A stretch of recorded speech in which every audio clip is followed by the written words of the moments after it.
दोस्तों, क्या आपने कभी ऐसा युद्ध देखा है जिसमें न तलवार चली हो न खून बहा हो, लेकिन फिर भी वो सबसे कठिन युद्ध हो? आज की कहानी है राजा हरिश्चंद्र के धर्म युद्ध की। सत्य, त्याग और धर्म के लिए लड़ा गया युद्ध। वीडियो को अंत तक जरूर देखिए क्योंकि यह कहानी आपका नजरिया बदल देगी।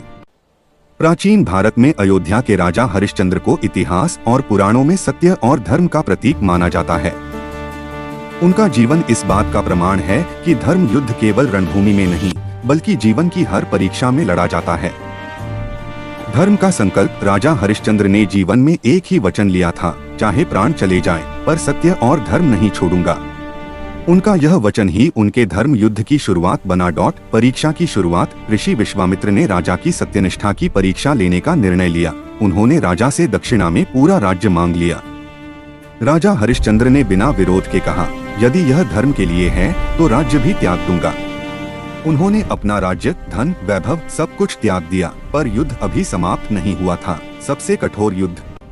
राज्य छोड़ने के बाद भी दक्षिणा पूरी न हो सकी। तब राजा ने अपनी पत्नी शैव्या और पुत्र रोहित तक को बेच दिया और स्वयं एक श्मशान में चांडाल बनकर काम करने लगे। यहाँ न तलवार थी न सेना, यह था अहंकार, पीड़ा और मोह के खिलाफ धर्म युद्ध। अंतिम परीक्षा। एक दिन शैव्या अपने मृत पुत्र को लेकर श्मशान पहुंची। धर्म के नियमों के अनुसार हरिश्चंद्र को अंतिम संस्कार के लिए कर मांगना पड़ा। पिता होते हुए भी उन्होंने नियम नहीं तोड़ा। आंखों में आंसू थे पर धर्म डगमगाया नहीं। यही वह क्षण था जहां धर्म युद्ध अपने चरम पर पहुंचा। धर्म की विजय। तभी देवताओं ने प्रकट होकर कहा, हरिश्चंद्र, तुमने धर्म की रक्षा की है। यह सबसे महान धर्म युद्ध था। राजा को राज्य, पुत्र और सम्मान सब वापस मिला। सत्य और धर्म की विजय हुई बिना रक्तपात के। इस धर्म युद्ध से सीख। धर्म युद्ध केवल शस्त्रों से नहीं लड़ा जाता, सच्चाई के लिए त्याग भी युद्ध है। नियमों का पालन कठिन समय में ही असली धर्म होता है।